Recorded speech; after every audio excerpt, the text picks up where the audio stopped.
तमस्तु मा विद्विषावहै। ओम शांति शांति शांति। शंकरं शंकराचार्यं केशवं बादरायणं सूत्रभाष्यकृतौ वन्दे भगवन्तौ पुनः पुनः।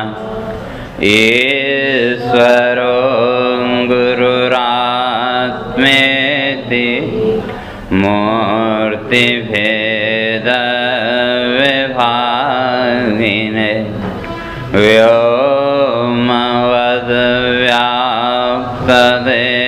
व्योमवद्व्याप्तदेहाय दक्षिणामूर्तये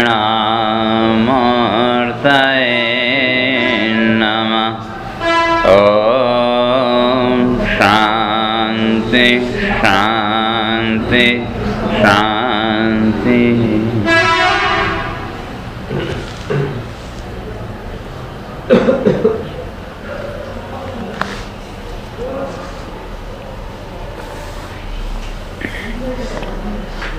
ओम अज्ञाने विदुषा पृष्ठः कूटस्थं न प्रबुध्यते न भाति नास्ति कूटस्थ इति बुद्ध्वा वदत्यपि स्वप्रकाशे कुतो विद्या तां विना कथमावृति इत्यादि तर्कजालानि स्वानुभूतिग्रसत्यसौ स्वानुभूताविश्वासे तर्कस्याप्यनवस्थिते कथं वा तार्किकं मन्यस्तत्त्वनिश्चयमाप्नुयात् बुद्ध्यारोहाय तर्कश्चेत् अपेक्षेत तथा सति स्वानुभूत्यनुसारेण तर्क्यतां मा कुतर्क्यताम् स्वानुभूतिर्विद्यायाम् आवृतौ च प्रदर्शिता अतः कूटस्थचैतन्यम् अविरोधीति तर्क्यताम् तच्चेद्विरोधि केनेयम् आवृते ह्यनुभूयताम् विवेकस्तु विरोध्यस्य अस्तत्वज्ञानानि दृश्यताम्। दो विचार चल रहा था। तो ये जो जीव भाव आदि है, तो ये जीव भाव आया कहाँ से? तो कह के आए थे कि ये जो कूटस्थ है, वो मूल तत्व जिसको हम आत्मा कहते हैं, तो उसका पड़ा प्रतिबिंब अंतःकरण में, और उस प्रतिबिंब के माध्यम से प्राण आदि जो क्रियाएं हैं वो चल पड़ी। तो वो जो प्राणों को धारण करने का आधार जो प्रतिबिंब का, उस प्रतिबिंब का नाम जीव, और वही जीव भाव को लेकर के या वो जो प्रतिबिंब बना, तो उसमें वो फिर दर्पण के संस्कार अंतःकरण में ये जो 15 तत्वों के संस्कार, 5 ज्ञानेंद्रिय, 5 कर्मेंद्रिय, 5 प्राण, तो ये 15 तत्वों के जो संस्कार, तो जो प्रतिबिंब बना तो कहा उसमें ये संस्कार भी और रहेंगे, और संस्कारों को लेकर के जीव भाव, और उसको लेकर के फिर संसार में प्रवृत्ति। तो ये कैसे? तो कहा कि आप तो कूटस्थ और जीव दोनों अलग अलग, एक बिंब और एक प्रतिबिंब। तो लोक व्यवहार में तो दोनों की भिन्न भिन्न प्रतीति है, बिंब अलग है और उसका जो प्रतिबिंब है वो अलग दिखता है लोक व्यवहार में। तो कहा ऐसे ही जीव और परमात्मा, तो इन दोनों का भिन्न भिन्न रूप से बोध होना चाहिए तो होता नहीं है। उसका कारण तो वही कहा कि वही जैसे वो घड़े में आकाश है, लेकिन जब पानी भर दिया तो घटाकाश हो गया, तो उसमें क्या, अब वो प्रतिबिंब, आकाश का प्रतिबिंब पानी में दिखने लगा, तो उसको कह दिया जलाकाश। आकाश तो पहले भी था और अभी भी है, लेकिन बीच में वो जल रूप उपाधि आ गई तो उसने घटाकाश को ढक दिया। तो इसी तरह से जो जीव भाव आया, कहते हैं उस जीव भाव ने भी आत्म भाव को ढक दिया। तो इसका कारण तो कह के आए थे कि अविद्या, और वो जो अविद्या है, अविद्या कहो माया कहो, तो उसकी दो शक्तियाँ, एक आवरण शक्ति और एक विक्षेप शक्ति। तो आवरण होगा तो विक्षेप भी आएगा स्वाभाविक रूप से। जैसे कोई बात आपको याद हो और अचानक वो तमोगुण आदि का आवरण आ गया, तो हम कोशिश करते हैं याद करने की, पता है कि वह याद है, लेकिन फिर भी वो स्पष्ट नहीं होता। तो उस समय चित्त में विक्षेप आता है कि नहीं, भले थोड़ा बहुत जितना भी आए। तो ये विक्षेप आया कहाँ से, वही जो आवरण, उस आवरण के कारण। तो जब आवरण होगा तो कहते हैं उसके साथ विक्षेप तो अपने आप आ ही जाएगा। और इस आवरण ने क्या किया, हमारी जो ज्ञान वृत्ति है उसको ढक दिया। और जब ज्ञान वृत्ति ढक गई तो अध्यास, एक दूसरे में एक दूसरे का आरोप। तो यहाँ तक अपने चर्चा करके आए थे। उस आरोप के कारण फिर जीव अपने को जन्मने मरने वाला आदि मान लेता है। तो तब यहाँ कहते हैं कि वे आप यहाँ अविद्या को मान रहे हैं, जो आवरण है, ज्ञान को जिसने ढका के अविद्या ने, और अविद्या का आवरण आया ऊपर से न ढकना। और कल चर्चा करके आए थे कि किसी भी वस्तु के प्रत्यक्ष न होने में 9 कारण, तो 9 कारणों से वस्तु का प्रत्यक्ष नहीं होगा। लेकिन प्रत्यक्ष नहीं हो रहा है इसलिए वस्तु नहीं है, ऐसा नहीं कह सकते। तो वही कह रहे हैं कि भाई यहाँ आप अविद्या को मान रहे हैं और उसका आवरण माना, तो कहते हैं उसमें कोई न कोई प्रमाण तो होना चाहिए। और प्रमाण क्या है, तो इसलिए वो कह रहे हैं अज्ञानी विदुषा पृष्ठ कूटस्थम न प्रबुध्यते। कहते हैं एक जो अज्ञानी, एक सामान्य व्यक्ति है, वो एक विचारशील विद्वान से पूछता है कि आप कूटस्थ को अलग मानते हैं और जीव को अलग थोड़ी देर के लिए। मूलतः तात्विक दृष्टि से तो दोनों एक हैं। तो मूल सत्ता तो बिंब और प्रतिबिंब दोनों की एक ही है, केवल प्रतीति भिन्न भिन्न। तो कहते हैं कि भाई जो कूटस्थ है उसकी ऐसे भिन्नत्वेन प्रतीति तो नहीं हो रही। जो भी मैं का व्यवहार है, इस व्यवहार के द्वारा जो भी मैं आदि का वो है, तो वो हमने किसके साथ जोड़ा, शरीर आदि के साथ। तो मैं की जो प्रतीति है वो भी शरीर आदि के रूप में हो रही है। तो इसका कूटस्थ तो अलग से और नहीं देख रहा है। और न भाति का उसकी प्रतीति ही नहीं हो रही है। और जब प्रतीति नहीं हो रही तो का वो है ही नहीं, हम ऐसा कहते हैं कि जब प्रतीति नहीं हुई तो कूटस्थ कोई भिन्न तत्व है, ऐसा अज्ञानी कहता है कि भाई मैं नहीं मानता। या शिष्य को ले लो, शिष्य प्रश्न करता है कि भाई भिन्नत्वेन प्रतीति तो नहीं हो रही, तो फिर माने उसको कैसे। और वो आगे कहते हैं कि आपके मत में, कि जो अभी तक चर्चा करके आए, तो जो आत्मा है तो वो क्या है, स्वप्रकाश, जिसे हम आत्मा कहते हैं। तो उसको किसी दूसरे प्रकाश की जरूरत नहीं है। और आत्मा और अनात्मा दोनों पदार्थ, या यूँ कहें बिंब और प्रतिबिंब।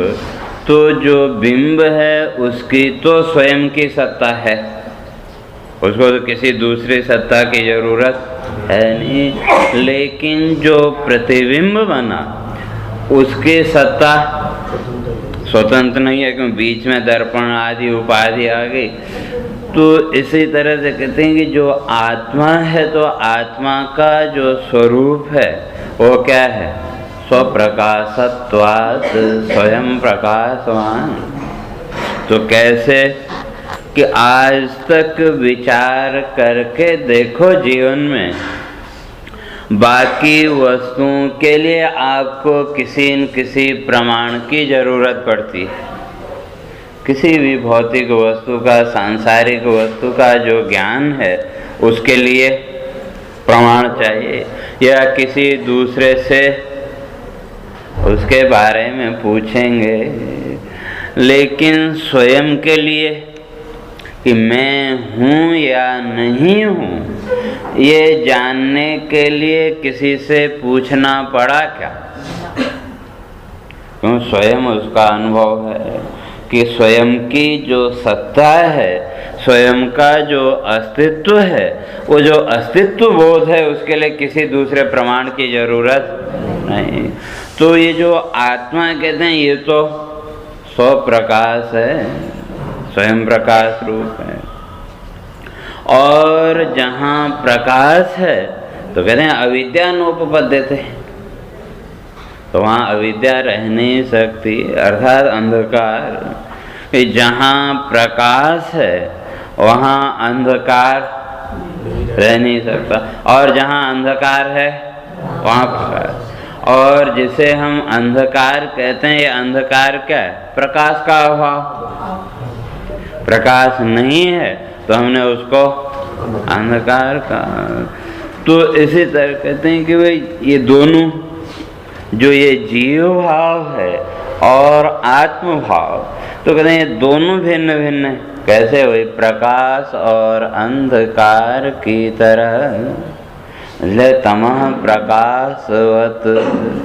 तो इस जगत की जितनी भी वृत्तियां, जितने भी आरोप हैं, ये सब आरोपों की स्थिति कैसी? कहते हैं अंधकार की तरह। और जो आत्मा है वो प्रकाश की तरह। और दोनों विरुद्ध धर्म, तो दो विरोधी धर्मों से युक्त पदार्थ कभी आपस में मिल नहीं सकते। तो इसलिए वही पूर्व पक्षी कहो या सीधे कहो, कहते हैं कि भाई यहाँ तो ये दो भिन्न भिन्न धर्म हैं। जो शरीर आदि के जो धर्म हैं, जिसको लेकर के हमारा मैं का व्यवहार चलता रहा, तो ये शरीर तो जड़ रूप, अंधकार रूप, और आत्मा प्रकाश रूप, तो ये दोनों मिले कैसे? और जब आत्मा प्रकाश रूप है तो वहाँ अविद्या आई कहाँ से? कि जब प्रकाश रूप है तो क्या वहाँ अविद्या हो नहीं सकती? और अगर अविद्या है तो क्या फिर वह आत्म रूप नहीं हो सकता, स्वप्रकाश नहीं हो सकता? और लोक व्यवहार में तो काम को शरीर आदि के माध्यम से ही और प्रतीत हो रही।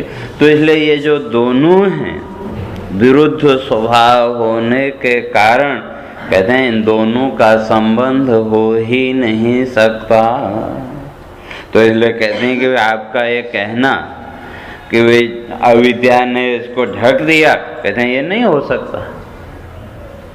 क्यों? कि अंधकार कभी प्रकाश को ढक सकता है क्या? विरुद्ध अंधकार कभी भी प्रकाश को नहीं ढक। क्यों? दोनों कभी एकत्र हो ही नहीं सकते। तो कहते हैं उसी तरह से ये जड़ शरीर और आत्मा दोनों की भी स्थिति है। और या अविद्या को ले लो, तो जो अविद्या कहो, माया को, कहते हैं माया और आत्मा तो दोनों कभी भी एक साथ हो नहीं सकते। और कहते हैं आप ये जो कह रहे हैं कि आवरण है, तो कहते हैं आवरण की सिद्धि नहीं होती है।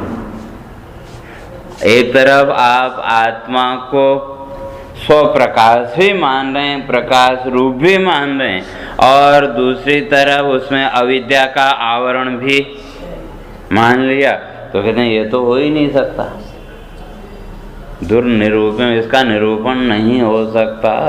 तो इसलिए पूर्व पक्षी की तरफ से तो कह रहे हैं कि आपका जो अभी तक का कथन है का सब गलत है, ये आप नहीं कह सकते।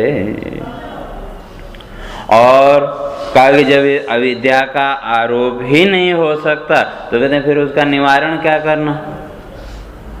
जो आत्मा है सो प्रकाश है, उसमें किसी तरह की अविद्या, किसी तरह का आरोप है ही नहीं, तो फिर आरोप क्या हटाना। तो आवरण होगा तो उसको हटाएंगे, और जब आवरण बन ही नहीं सकता तो कहते हैं जो आप अभी तक कह के आए कि वो आवरण हटाना पड़ेगा, कहते हैं ये सारी बातें गलत हैं। और जब आवरण ही नहीं है तो का विक्षेप भी नहीं रहेगा, आवरण होगा तो विक्षेप होगा। जब आवरण ही नहीं है आत्मा में किसी प्रकार का, तो का किसी प्रकार का वहाँ विक्षेप भी नहीं हो सकता। तो इसलिए ये जितना भी आपका कहना था, कहते हैं ये सब व्यर्थ है। और उसके लिए कहते हैं कोई शास्त्र प्रमाण भी तो आप नहीं दे रहे, तो कोई प्रमाण दो तो कहते हैं कि हम बात माने आपकी। आपने कह दिया केवल इतने मात्र से हम मान लें, और पूर्व पक्षी कहते हैं कि ऐसा संभव नहीं है। तो इस तरह से जब उसने प्रश्न किया कि अभी तक की ये जितनी भी आपकी बातें हैं, कहते हैं इस एक वाक्य से उन सब का बात हो गया कि आत्मा प्रकाश रूप और जो माया है अविद्या वो अंधकार रूप, और दोनों विरुद्ध धर्म हैं, इसलिए एक साथ एक जगह रह नहीं सकते। और जब एक जगह रह ही नहीं सकते तो किसी प्रकार का आवरण और विक्षेप भी नहीं हो सकता। तो ऐसा पूर्व पक्षी ने प्रश्न किया। तो उसी को यहाँ कह रहे हैं कि स्वप्रकाशे कुतो अविद्या और ताम बिना कथम आवृत्ति ही। कहते हैं स्वप्रकाश है, जो आत्मा स्वयं प्रकाश रूप है, तो कहते हैं कुतो अविद्या, फिर अविद्या के लिए वहाँ स्थान कहाँ है। तो इसलिए वो कह रहे हैं कि भाई ठीक है, पूर्व पक्षी को उत्तर दे रहे हैं कि आपका कहना जो कहा कि भाई जहाँ प्रकाश रूपता है वहाँ अंधकार नहीं हो सकता, और जो आत्मा की अनुभूति है वो क्या है, स्वप्रकाश, उसके लिए किसी दूसरे प्रकाश की, किसी दूसरे प्रमाण की जरूरत नहीं है। और वहाँ कुतो अविद्या, भाई वहाँ अविद्या नहीं रह सकती। कहते हैं ये तर्क तुम्हारा ठीक है, और जब अविद्या ही नहीं होगी तो फिर उसकी निवृत्ति भी क्या करना। कहते हैं ये भी बात तुम्हारी ठीक है, लेकिन कहते हैं कि वे केवल तर्क के द्वारा तुम बात को नहीं काट सकते, केवल तर्क के द्वारा आप बात को नहीं काट सकते। इसलिए कहते हैं जरा अपने अनुभव की बात करो। ठीक है कि आत्मा स्वयं प्रकाश है, ये सत्य है, और जो माया या अविद्या है वो अंधकार रूप है, ये भी सत्य है।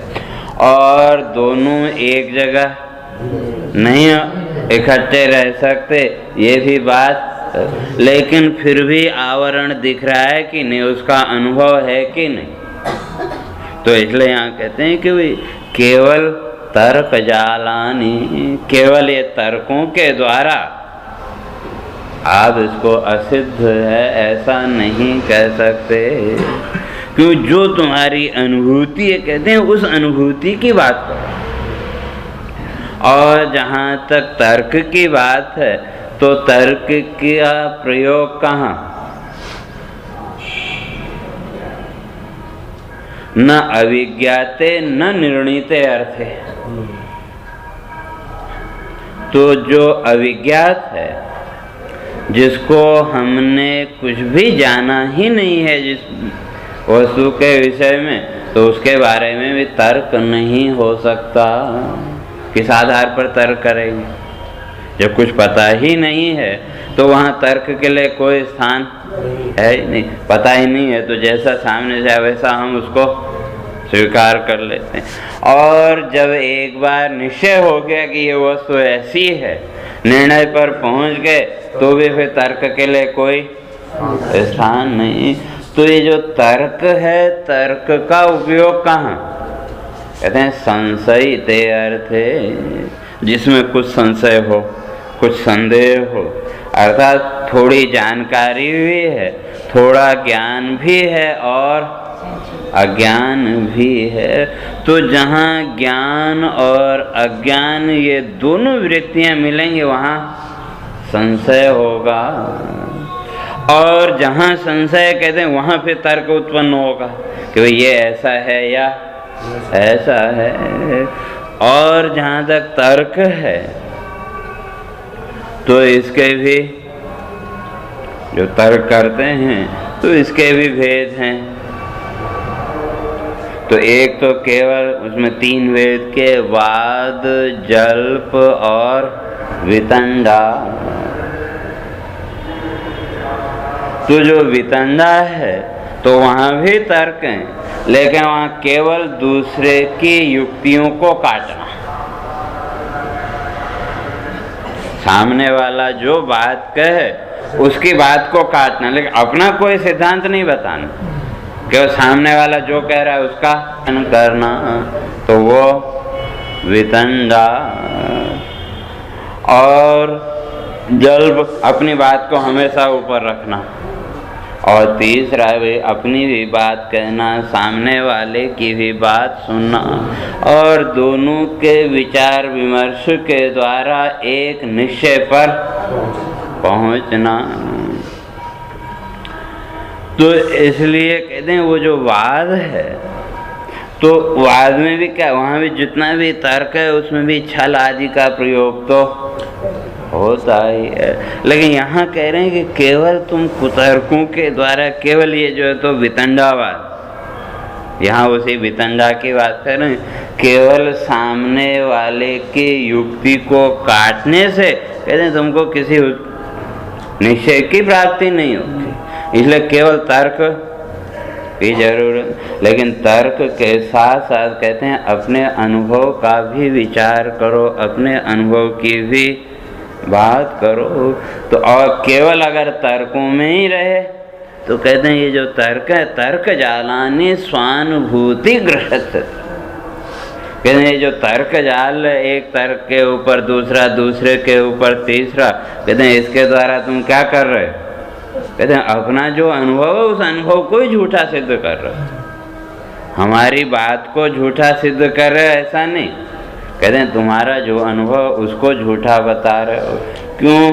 कि स्वयं प्रकाशता का भी अनुभव है कि नहीं। जो जिस तत्व को लेकर के हम मैं ये व्यवहार करते हैं, उस मैं की ज्ञान रूपता का, स्वयं प्रकाशता का अनुभव प्रत्यक्ष है। कोई भी व्यक्ति ये नहीं कह सकता कि वे मैं नहीं हूँ। तो हर एक कहता है कि मैं, बाकी सारी संसार की जो वस्तुएं हैं, पदार्थ हैं, उनका अपलाप कर सकते हैं, उनका निषेध कर सकते हैं, लेकिन स्वयं का नहीं कर सकते।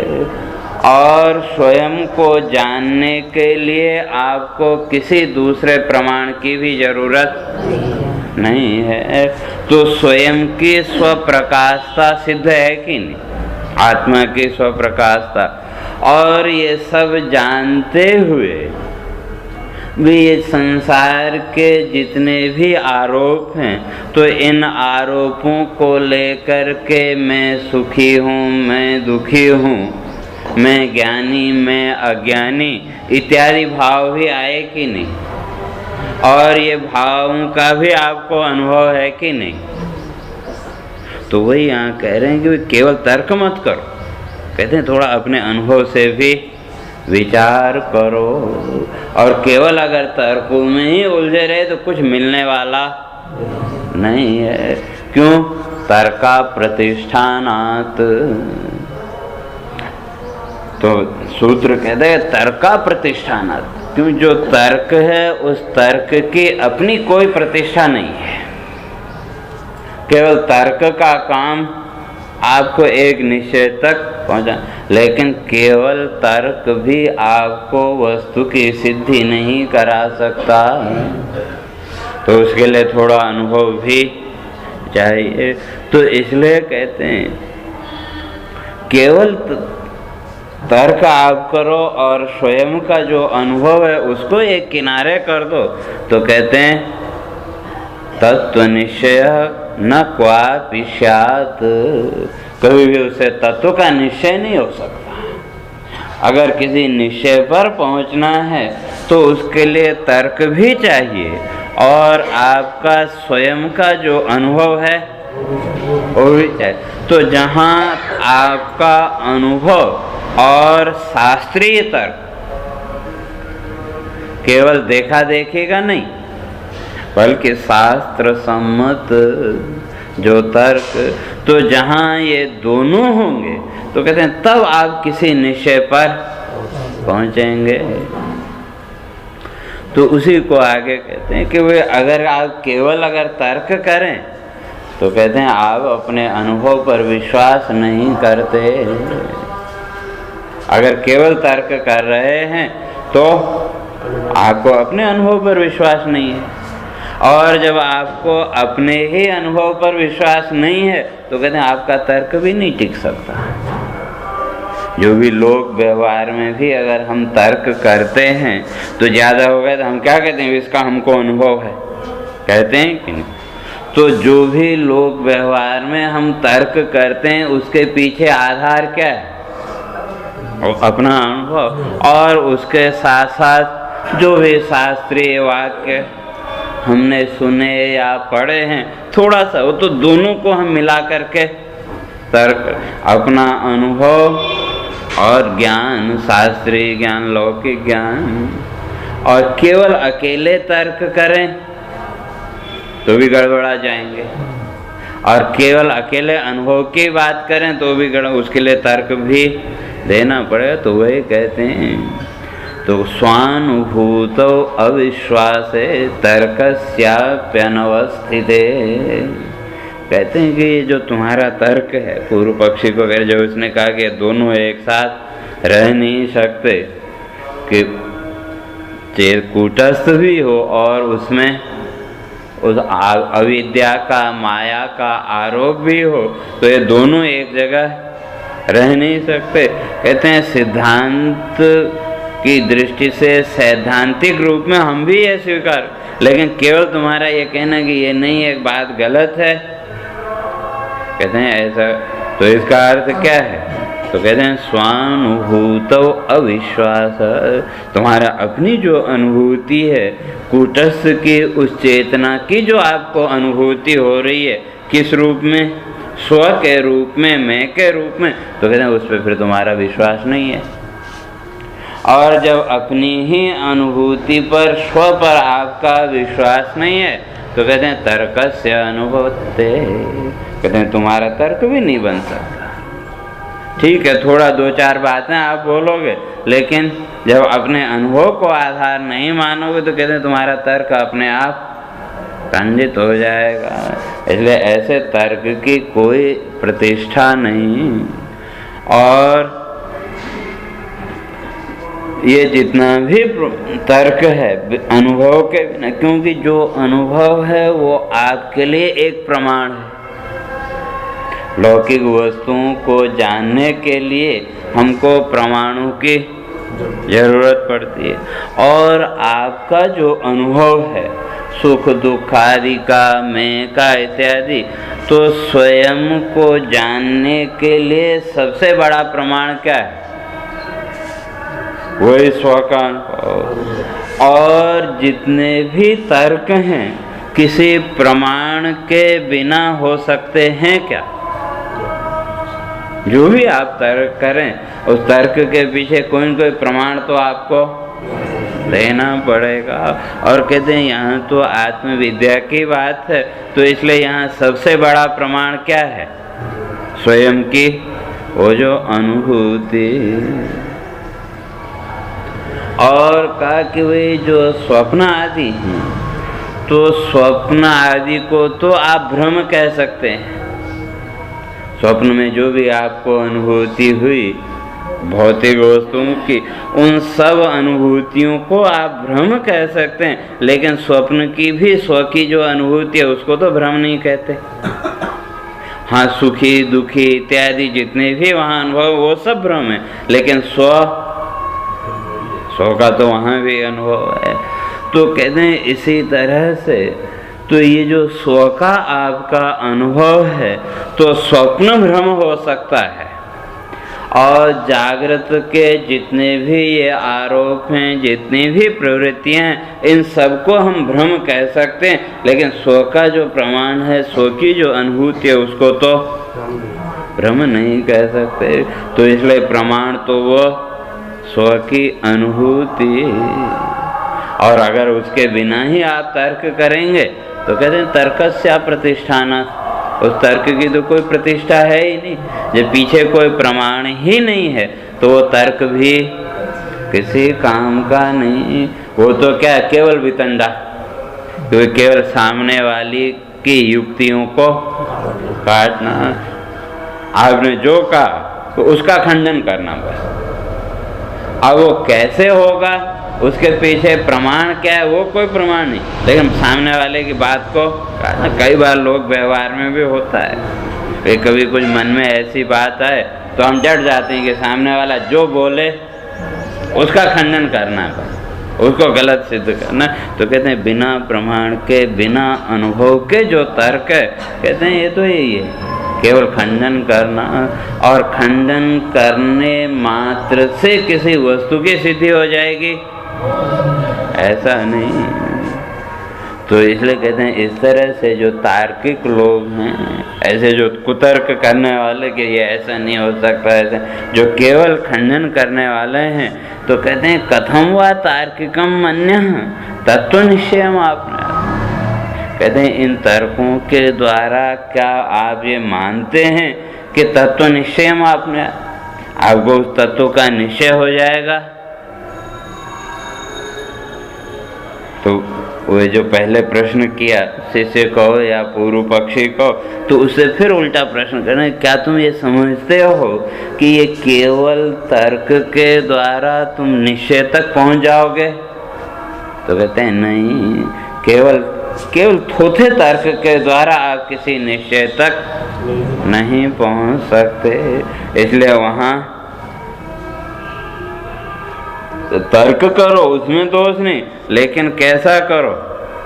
कहते हैं अनुभव के अनुसार। तो अनुभव निष्ठ जो तर्क है वो स्वीकार्य है, या दूसरे शब्दों में कहें कि प्रमाण से युक्त, कि अपने पक्ष का भी प्रतिपादन करो।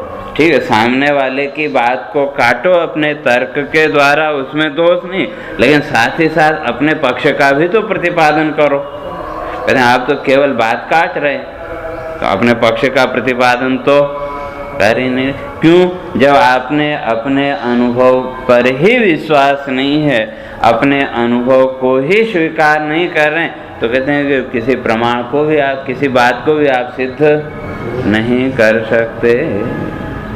कहते हैं हम, और जो अनुभव युक्त जो तर्क है, कहते हैं उससे हमारा कोई विरोध नहीं है। तो इसलिए कहते हैं कि तो तर्क करो। उसी बात कहते हैं बुद्ध्यारोहाय तर्क से अपेक्षित तथा सदी स्वानुभूत्यनुसारेण तर्क्यताम मां कुतर्क्यताम। कहते हैं कुतर्क मत करो, तर्क करो, लेकिन कुतर्क मत करो। तो तर्क किस आधार पर? कहते हैं स्वानुभूत्यनुसारेण, आपकी जो अनुभूति है उस कूटस्थ को लेकर के, उस चेतन को लेकर के, और ये जो आरोप हैं जितना भी ये जीव भाव जगत भाव आती है, कहते हैं इन सब का पहले अनुभव करो, फिर उसके बाद तर्क करो। और तो कहते हैं कौन सा तर्क स्वीकार्य है? कहते हैं बुद्ध्यारोहाय तर्क से। पहले उसको अनुभव करो, फिर उसको अपनी बुद्धि में स्थिर करो उस अनुभव को, और उसके बाद तर्क करो। और जब बुद्धि में स्थिरता होगी तो आप डट के तर्क कर सकते हैं, और अगर बुद्धि में स्थिरता नहीं है तो तर्क भी नहीं कर सकते। हाँ, दो चार बातें सुनी सुनाई बोल दी, लेकिन फिर आगे बोलती बंद हो जाएगी। तो इसलिए वो कहते हैं कि जो भी तर्क है हमको तर्क स्वीकार्य, हम किसी प्रश्न का विरोध नहीं करते, लेकिन मूल बात है कि उस अनुभव के आधार पर वो तर्क करो। और कहते हैं कि वे जहाँ तक अनुभव की बात है तो फिर उसी को पूछ रहे हैं, पूर्व पक्षी को, क्या इस अविद्या का तुमको अनुभव है कि नहीं? जिसके लिए तुम कह रहे हो कि भाई ये चेतना, ये कूटस्थ और अविद्या यानी माया की जो दो शक्तियाँ, आवरण और विक्षेप शक्ति, दोनों एक साथ नहीं रह सकती, कह के आए थे। कहा बात ठीक है, लेकिन कहते हैं तुम ये बताओ कि इस अविद्या का भी तुमको अनुभव हो रहा है कि नहीं, और उसके साथ साथ वो जो चेतना है उसका भी, तो दोनों ही अनुभव आपको हैं कि नहीं? जैसे सुसुप्ति अवस्था में आप गए तो बढ़िया पने का आपको अनुभव है कि नहीं? फिर हम कहते हैं आज तो बहुत बढ़िया नींद आई, और उसके साथ साथ हम कहते हैं जो भी समय था, घंटा, आधा घंटा, 1 घंटा, हम कहते हैं कुछ पता नहीं लगा। तो ये दोनों बातें हम एक साथ कहते हैं कि नहीं? तो एक बढ़िया बने का भी अनुभव, और दूसरा हम कहते हैं कुछ पता नहीं लगा। तो ये दो चीज़ें एक साथ हो सकती हैं क्या? जो हम कहते हैं बहुत बढ़िया नींद आई, वो जो सुख का अनुभव हो रहा है वो ज्ञान वृत्ति है, और जब हम कहते हैं कुछ भी पता नहीं लगा तो वो अज्ञान की वृत्ति। तो ये दोनों वृत्तियां साथ में हैं कि नहीं? ज्ञान की वृत्ति भी है, और अविद्या ने क्या किया, उस ज्ञान को ढक दिया साथ के साथ, तो हम कहते हैं कुछ पता नहीं लगा। तो ये दोनों वृत्तियां कहते हैं ये अनुभव आपको है कि नहीं? ज्ञान वृत्ति का भी आपको अनुभव है, और अज्ञान की जो वृत्ति है उसका भी अनुभव। तो उसी तरह से यहाँ कूटस्थ चेतन और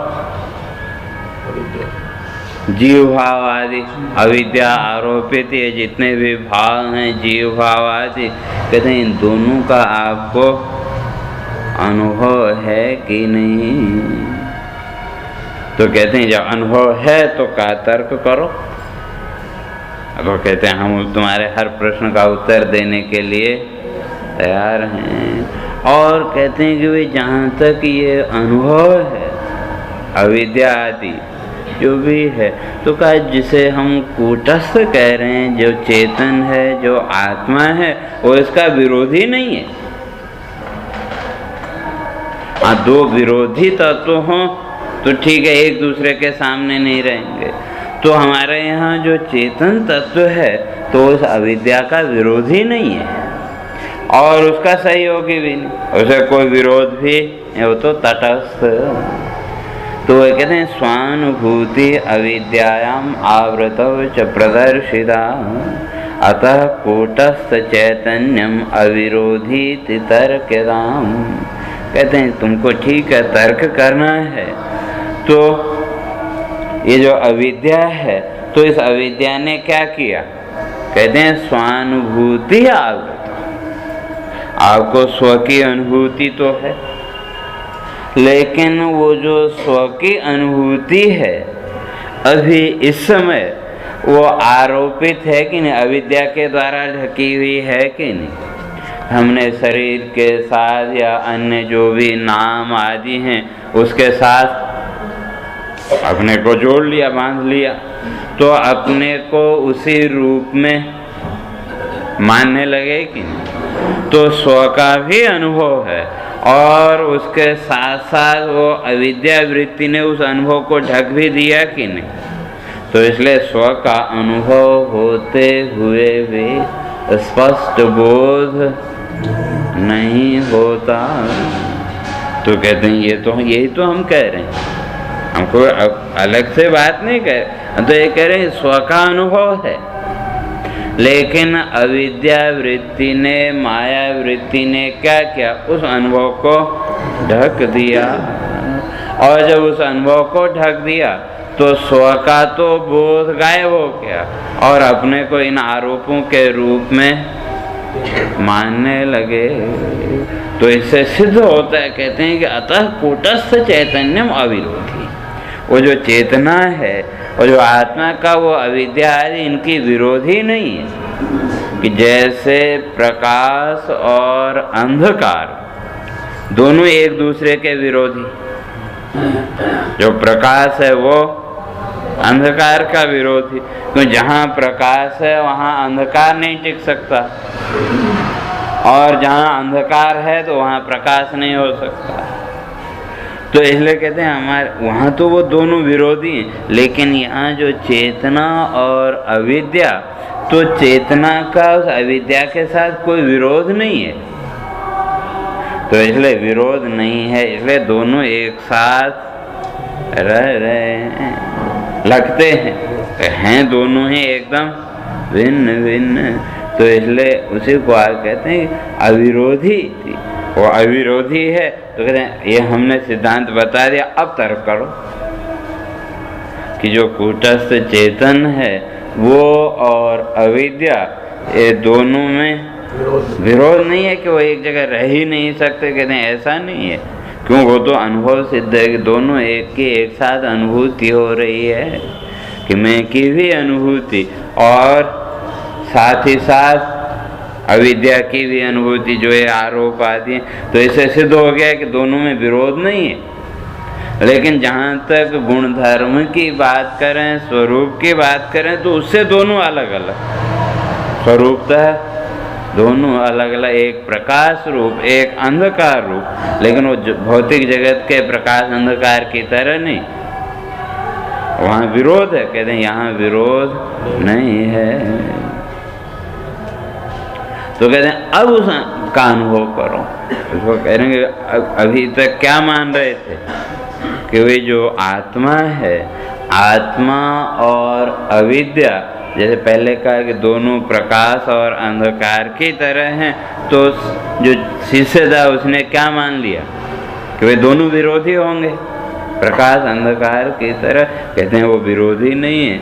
इसलिए अब कहते हैं पहले जो तुम्हारा अनुभव था वो दूसरा था, तो कहते हैं अब इस आधार पर अनुभव करो, फिर तर्क करो। तो कहते हैं तच्चेद विरोधी केन इयम आवृत्ति अनुभूयता विवेकस्तु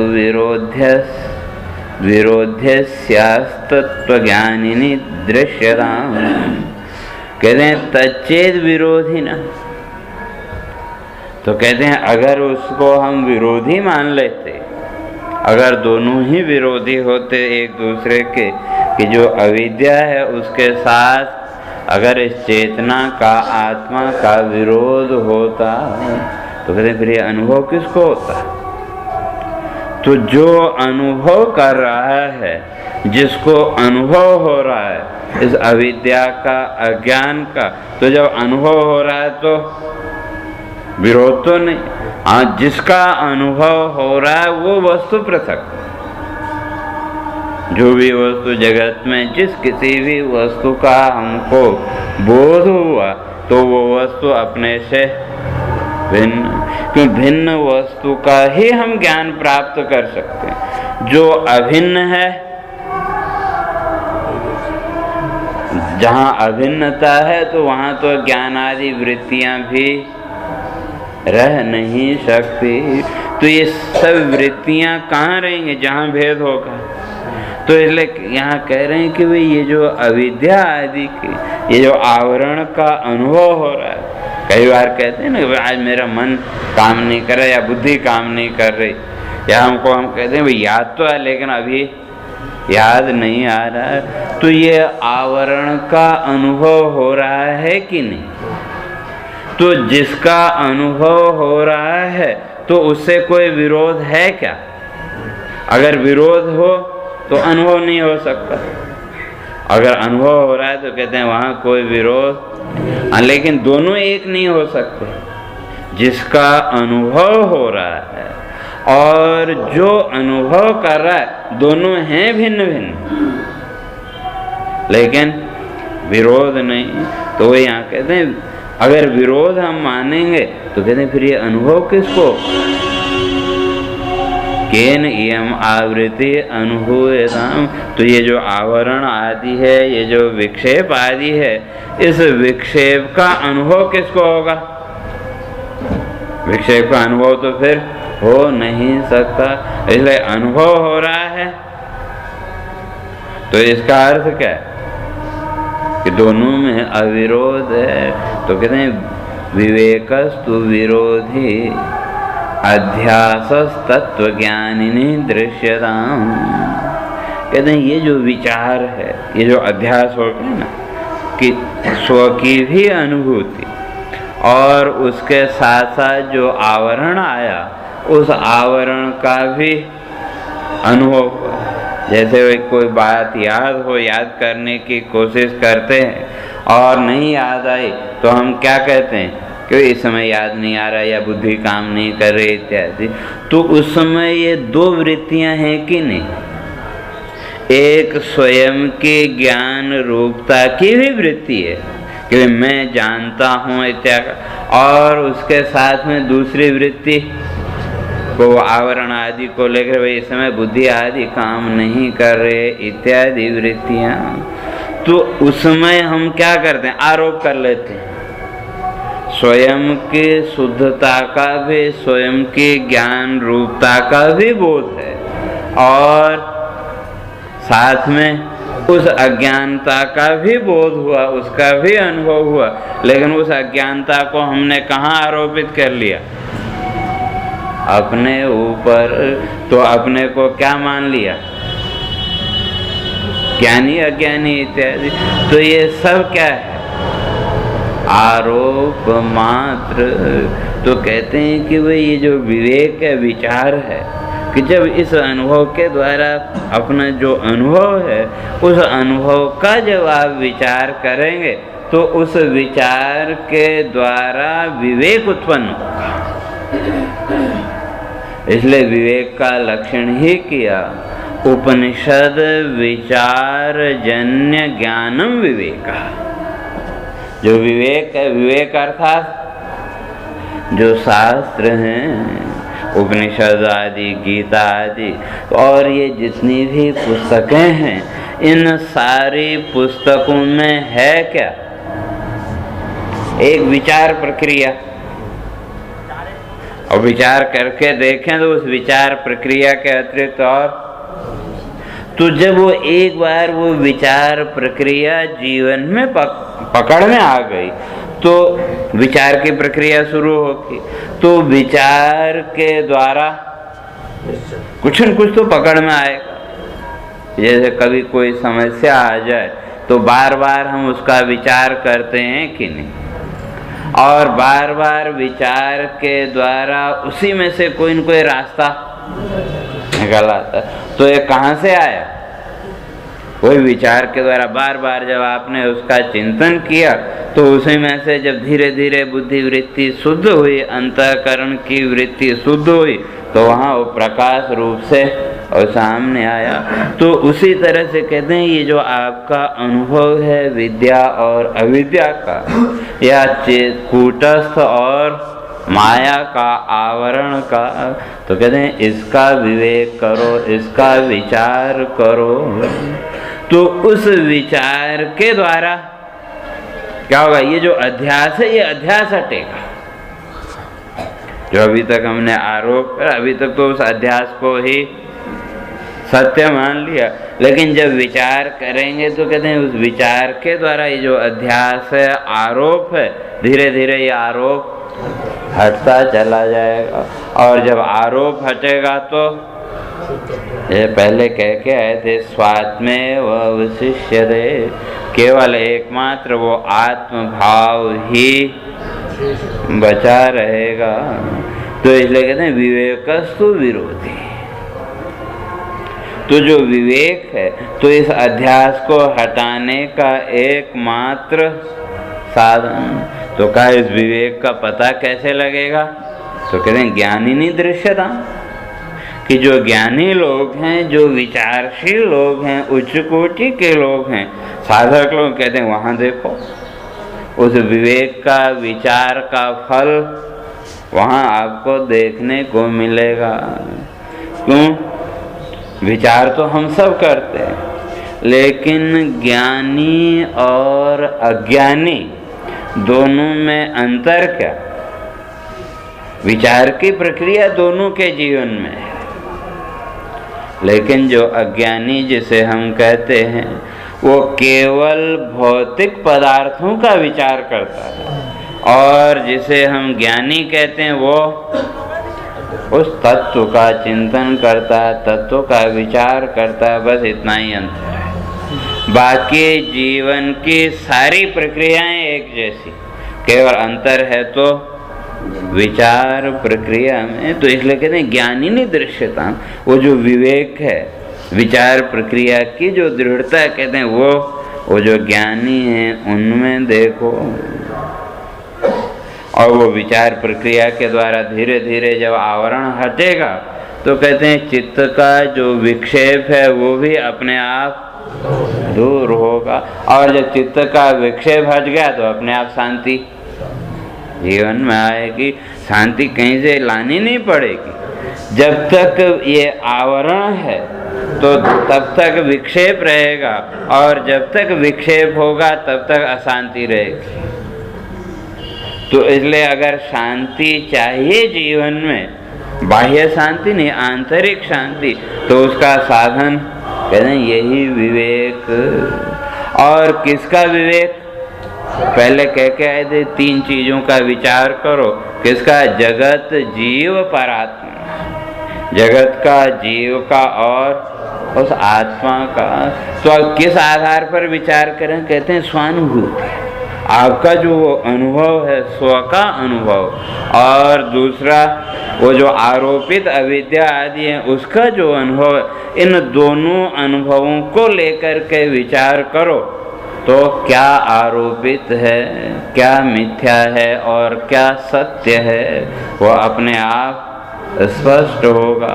और जैसे जैसे वो सत्य पकड़ में आएगा तो ये आवरण अपने आप हटते जाएंगे और विक्षेप आदि भी हटेंगे। तो एक अलौकिक शांति का अनुभव होगा।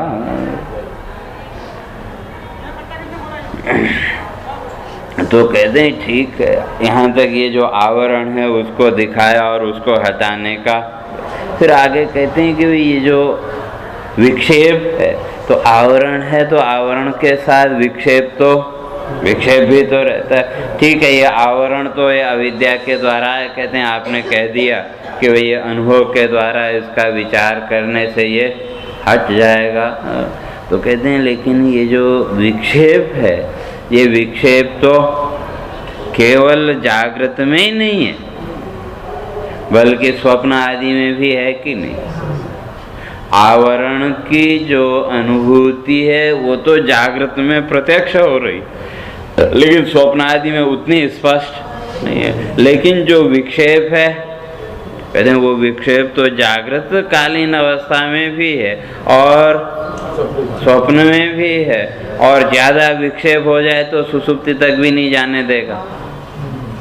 तो कहते हैं ये विक्षेप तो उस आवरण से भी ज्यादा मजबूत है। और ये विक्षेप करता क्या है और इसको हटाएं कैसे? तो इसलिए कहते हैं अब आगे जो है तो वो विक्षेप की और चर्चा कि जो आवरण उसके साथ जो विक्षेप आया तो वो विक्षेप का स्वरूप क्या है। तो कहते हैं वो आरोप आपने किया तो आरोप के साथ विक्षेप तो आ ही गया, कि जैसे वही रस्सी में सर्प का आरोप, या वो सीपी में चांदी का आरोप, या किसी एक व्यक्ति में दूसरे व्यक्ति का आरोप। तो जहाँ जहाँ ये आरोप होगा, अब उसको आरोप कहो या अध्यास कह लो, तो कहते हैं वहाँ वहाँ विक्षेप है। और वो विक्षेप आपको अशांति के अतिरिक्त और कुछ नहीं देगा। तो और ये भी क्या कहते हैं, ये भी अविद्या वृत्ति ही। पहले कह के आए थे अविद्या की दो शक्तियाँ, एक आवरण शक्ति और एक विक्षेप शक्ति। तो यहाँ तक अभी संक्षेप में वो आवरण की चर्चा की, आगे और विस्तार से उसकी चर्चा करें। और जो विक्षेप है उसको पहले संक्षेप में बताएं, फिर दोनों को एक साथ दिखाएंगे कि दोनों साथ में कैसे हैं। तो उस विक्षेप की चर्चा अपने फिर कल करेंगे। आज तो सीधे होके बैठे।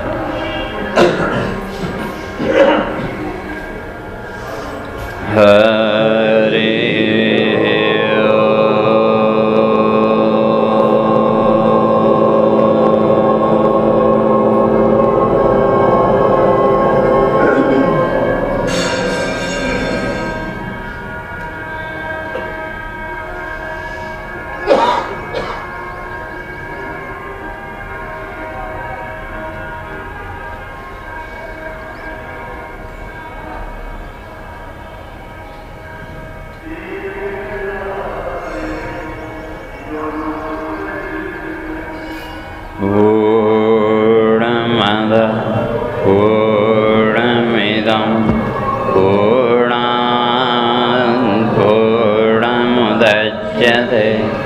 पूर्णस्य पूर्णमादाय पूर्णमेवावशिष्यते। ॐ शान्ति शान्ति। शङ्करं शङ्कराचार्यं केशवं बादरायणं सूत्रभाष्यकृतौ वन्दे भगवन्तौ पुनः पुनः। ईश्वरो गुरुरात्मेति मूर्तिभेदविभागिने व्योमवद्व्याप्तदेहाय दक्षिणामूर्तये नमः। ॐ शान्ति शान्ति शान्ति।